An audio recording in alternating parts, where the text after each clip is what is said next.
తీవ్రం. జమ్మూ కాశ్మీర్‌లోని పహల్గామ్‌లో జరిగిన ఉగ్రదాడి తర్వాత భారతదేశం ఏప్రిల్ 23న పాకిస్తాన్‌ను లక్ష్యంగా చేసుకొని 5 ప్రధాన నిర్ణయాలను తీసుకోవడం జరిగింది. అవి సింధు జలాల ఒప్పందం రద్దు, అటారీ వాఘా సరిహద్దు మూసివేత, పాకిస్తానీ జాతీయులపైన ప్రయాణ నిషేధం, పాకిస్తానీ సైనిక సలహాదారుల బహిష్కరణ, అలాగే దౌత్య సిబ్బందిలో తగ్గింపు. వీటి గురించి డీటెయిల్‌గా ఇప్పుడు మనం చూద్దాం.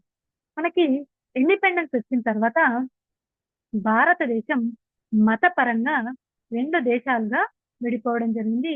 అదే పాకిస్తాన్ మరియు భారతదేశం. పాకిస్తాన్ వెస్ట్ పాకిస్తాన్, అలాగే ఈస్ట్ పాకిస్తాన్‌గా ఉంది. ఈ వెస్ట్ పాకిస్తాన్ ఏదైతే ఉందో దీనికి అలాగే భారతదేశానికి మధ్య ఎప్పుడు నదీ జలాలకి సంబంధించిన గొడవలనేటివి ఉండేవి. వీటిని నియంత్రించడానికి 1960లో సింధు జలాల ఒప్పందం అనేది తీసుకురావడం జరిగింది.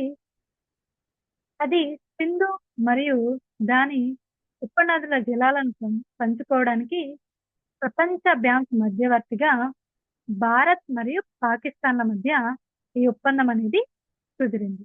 దీనిపైన 1960 సెప్టెంబర్‌లో ప్రధానమంత్రి జవహర్లాల్ నెహ్రూ అలాగే పాకిస్తాన్ అధ్యక్షుడు అయూబ్ ఖాన్ దీనిపైన సంతకాలు చేసింది.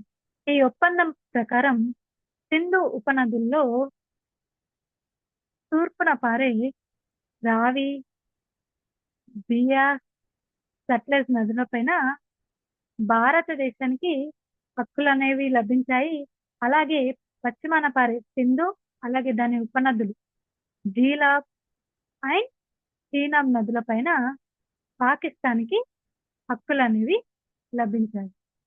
సో దీని పరంగా ఏంటంటే సింధు మరియు దాని ఉపనదుల జలాలను పాకిస్తాన్ మరియు భారత్ 2 కూడా పరస్పర స్నేహపూర్వక సహకారాలను పంచుకోవాలని ఈ ఒప్పందం తెలిపింది.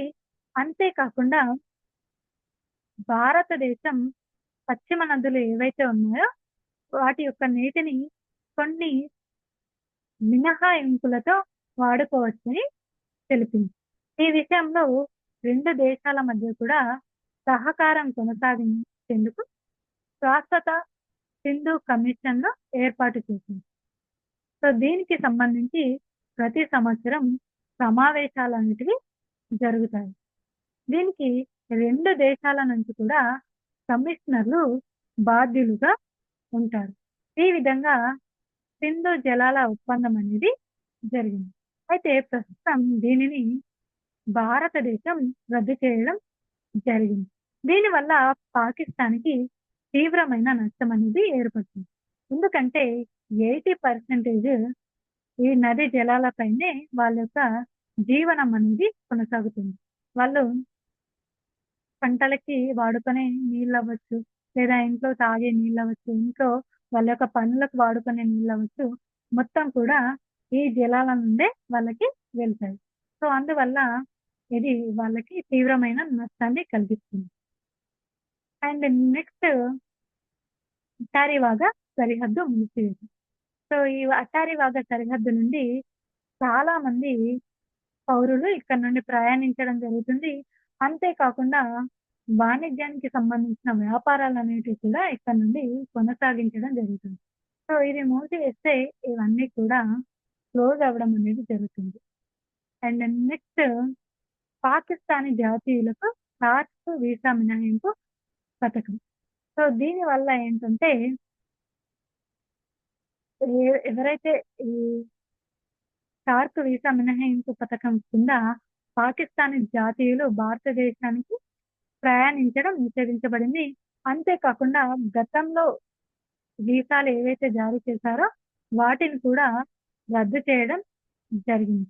అంతేకాకుండా ప్రస్తుతం దేశంలో ఉన్న పాకిస్తాన్‌లో ఎవరైతే ఉన్నారో వాళ్ళు 48 గంటల్లోపు ఇండియాని విడిచి వెళ్ళాలని ఆదేశించడం జరిగింది. అంటే ఇది మనకి 23వ తేదీన ప్రకటించడం జరిగింది. 23వ తేదీ నుండి 48 గంటల్లోపు దేశాన్ని విడిచి వెళ్ళాలని ప్రకటించడం జరిగింది. అండ్ నెక్స్ట్ మనకి పాకిస్తానీ సైనిక సలహాదారుల బహిష్కరణ. ఇది న్యూఢిల్లీలోని పాకిస్తాన్ హై కమిషన్‌లో నియమించబడిన అన్ని సైనిక, నావిక మరియు వైమానిక సలహాదారులను భారతదేశం బహిష్కరించింది. దీని వలన ఇది సైనిక దైత్య సంబంధాలలో పెద్ద తగ్గింపును సూచిస్తుంది. అండ్ నెక్స్ట్ దైత్య సిబ్బందిలో తగ్గింపు. న్యూఢిల్లీలోని దైత్య సిబ్బందిని ప్రస్తుత 55 మంది నుండి 30 మంది సిబ్బందికి తగ్గించాలని భారతదేశం పాకిస్తాన్‌కి ఆదేశించింది. దీని వలన హై కమిషన్ కార్యాచరణ సామర్థ్యం గణనీయంగా తగ్గింది. సో, ఈ విధంగా 5 ప్రధాన నిర్ణయాలను భారతదేశం ప్రకటించింది. ఈ నిర్ణయాలకు స్పందిస్తూ పాకిస్తాన్ కొన్ని సిగ్నల్స్‌ని ఇవ్వడం జరిగింది.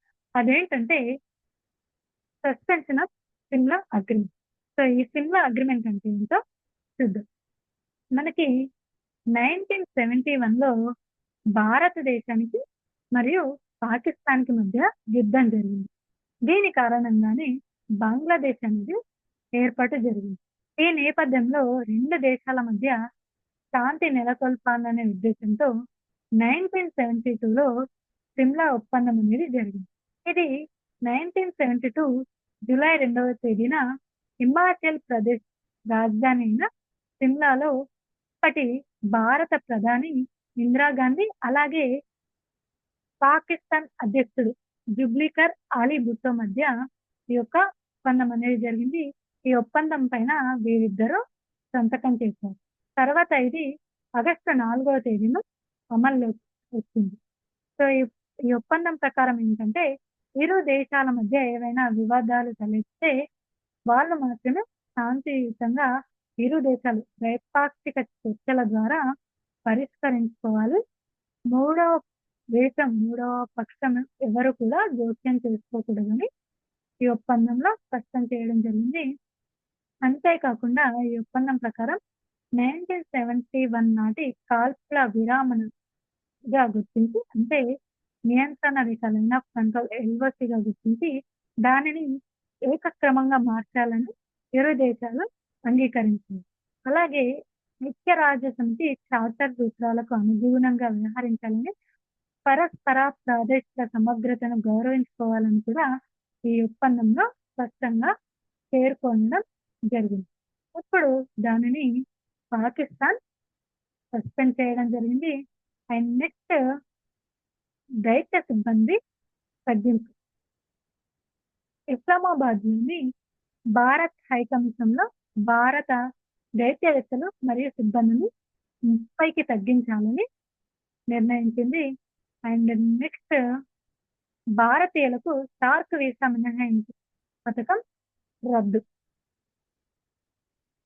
దక్షిణాసియా దేశం సిక్కి యాత్రికులకు మినహా భారత పౌరులకు జారీ చేసిన సార్క్ వీసా మినహాయింపు పథకం కింద అన్ని వీసాలను రద్దు చేసింది. అలాగే భారత సైనిక అటాచీలను పర్సనా నాన్ గ్రాటాగా ప్రకటించారు. అండ్ వాణిజ్యం కోసం అటారీ వాఘా సరిహద్దును మూసివేయడం జరిగింది. ఇది పాకిస్తాన్ భారతదేశం ప్రకటించిన నిర్ణయాలకి ఇచ్చిన సిగ్నల్స్. ఈ వీడియో గనుక మీకు నచ్చినట్లయితే లైక్ చేయండి, షేర్ చేయండి, సబ్స్క్రైబ్ చేయండి. థాంక్స్.